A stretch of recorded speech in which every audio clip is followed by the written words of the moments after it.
అందుబాటులోకి తీసుకురావడం జరిగింది. ఈ మాడ్యూళ్ల వల్ల క్షేత్రస్థాయిలో ఎదురవుతున్న ఇబ్బందులకు కొంతవరకు పరిష్కారం లభిస్తుంది. మేము ధరణి సమస్యల పరిష్కార పురోగతిని ఎప్పటికప్పుడు కలెక్టర్లతో సమీక్షిస్తున్నాం. ధరణి కమిటీ పూర్తి అధ్యయనం అయిన తర్వాత శాశ్వత పరిష్కార దిశగా తగిన చర్యలు తీసుకుంటాం.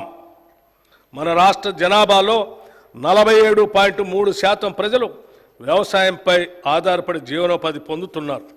కానీ మన రాష్ట్ర ఆర్థిక రంగంలో వ్యవసాయ మరియు సంబంధిత రంగాల వాటా 15.8% మాత్రమే.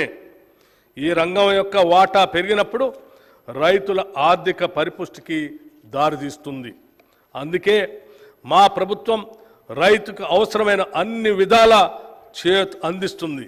ఇప్పటి వరకు ఏ ప్రభుత్వం చేయనంత సాహసం మేము ఈ బడ్జెట్లో చేస్తున్నాం.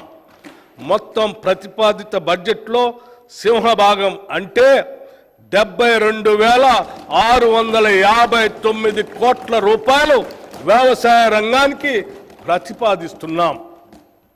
ఇది రైతుల తలరాతలు మార్చే ఒక చారిత్రాత్మక నిర్ణయం. భారతదేశ చరిత్రలో వ్యవసాయ రంగానికి ఇది ఒక మైలురాయి.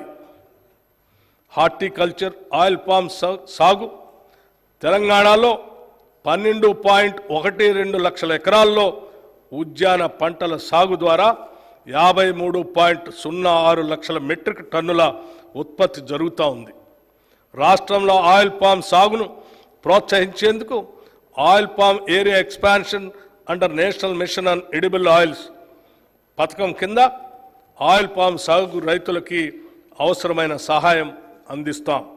2024-25లో రాష్ట్రంలో 1 లక్ష ఎకరాల ఆయిల్ పామ్ సాగు చేసేలాగా లక్ష్యంగా పెట్టుకున్నాం. ఇప్పటికే 77,857 ఎకరాలకి రిజిస్ట్రేషన్ జరగగా 23,131 ఎకరాలకి అనుమతులు కూడా ఇవ్వటం జరిగింది. వచ్చిన మొత్తం రిజిస్ట్రేషన్లకి ఈ నెలలోనే ప్లాంటేషన్ మరియు డ్రిప్ అనుమతులు కూడా ఇవ్వాలని లక్ష్యంగా పెట్టుకున్నాం. నాణ్యమైన విత్తనాలు లభిస్తేనే రైతుకు సరైన దిగుబడి వస్తుంది. గత ప్రభుత్వ పాలనలో రాష్ట్ర రైతాంగం నకిలీ విత్తనాల వల్ల పూర్తిగా నష్టపోయారు. రైతాంగం అప్పులు తెచ్చి పెట్టిన పెట్టుబడి నకిలీ విత్తనాల కారణంగా మొత్తం వృధా అవుతుంది. మా ప్రభుత్వం నకిలీ విత్తనాలను అరికట్టేందుకు కృత నిశ్చయంతో ఉంది. నకిలీ విత్తనాలను అరికడుతూ నాణ్యమైన విత్తనాలు రైతులకు అందించే దిశగా చర్యలు తీసుకుంటున్నాం. రైతులకు నష్టం జరిగే ఎటువంటి చర్యలను మా ప్రభుత్వం సహించదు. హార్టికల్చర్కు బడ్జెట్లో 737 కోట్ల రూపాయలు ప్రతిపాదిస్తున్నాం. పశుసంవర్ధక శాఖ పాడి పశువుల పెంపకం గ్రామీణ ప్రజానికానికి ఎంతో ఆర్థిక పుష్టిని ఇస్తుంది. పాలు, మాంసం, గుడ్లు ప్రజానికానికి పోషణ అందించడంతో పాటు అదనపు ఆదాయం ఇస్తాయి.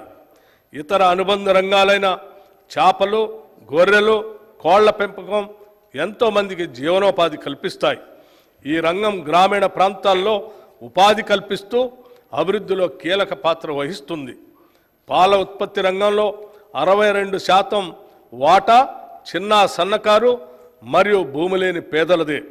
వారు రాష్ట్రంలోని పశు సంపదలో 70% వాటా పొంది ఉన్నారు.